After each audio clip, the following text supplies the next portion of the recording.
a news which didn't get a lot of attention, but which is very, very, very big, and I will explain it to you why it is very big, is Saskatchewan. Now, I'm not sure if you have heard that Saskatchewan did make a lot of changes to their immigration program. First of all, they announced that they are now back in business. By that, I mean that they are now open. They will continue, with their application intakes, and that they had a pause of nearly 5 to 6 weeks, and that pause is now over. Now they will continue.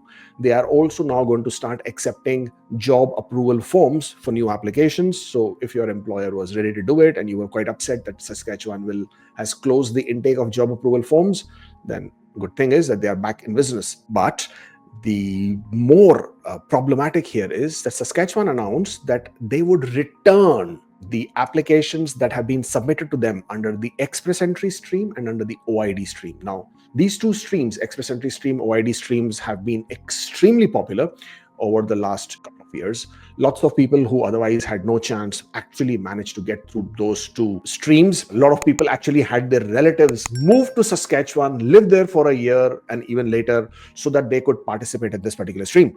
So this is really, really, really troubling, because for people who have been waiting for a year and a half, waiting for the processing, this is not looking good, because if those applications are going to be returned, means these guys now are out of luck, out of option as far as Saskatchewan is concerned. Okay, this is what is happening. Saskatchewan is rebooting their provincial nominee program, and what they have said is that they have got their quotas slashed. So they now only have 3,625 nomination allocations, which is the lowest since 2009. Now, when they will be processing the applications, their target is going to be largely on people who are already inside Canada, and they have already closed their entrepreneur stream, and anybody who is in a spa or pet services, those applications will also not be accepted. Applications of overseas candidates, right? This is one of the few provinces who is still inviting people overseas, and those will be prioritized for the health, agriculture, and skilled trades only. All other categories, if they are outside Canada, then pretty much this is closed doors for them as far as Saskatchewan is concerned. Other than that, there is a cap on occupation industries. So food services, retail trade, and trucking will have a cap of 25%. So basically, of the total nominations that they will issue, which is 3,600, only 25% will go combined to food services, retail, and trucking. I think it's about roughly 800 something.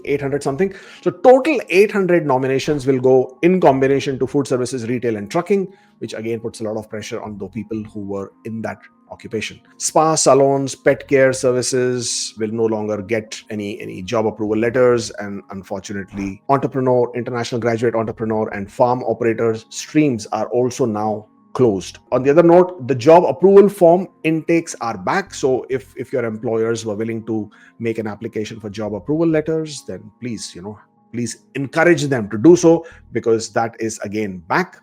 This is for the international students.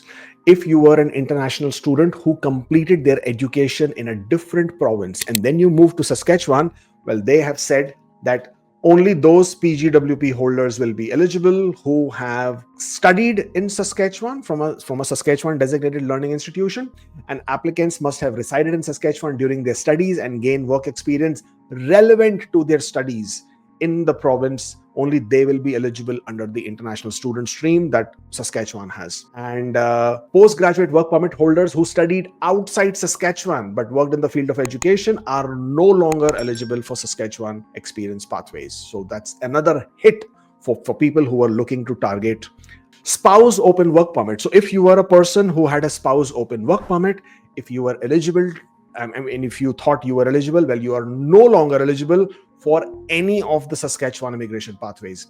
This really is sad, because there were so many people who had secured job approval letters, who had secured support of their employers while their spouses were studying, while their spouses were on closed work permits. The other spouse who was on an open work permit managed to get that. They submitted their applications, or now will be submitting again.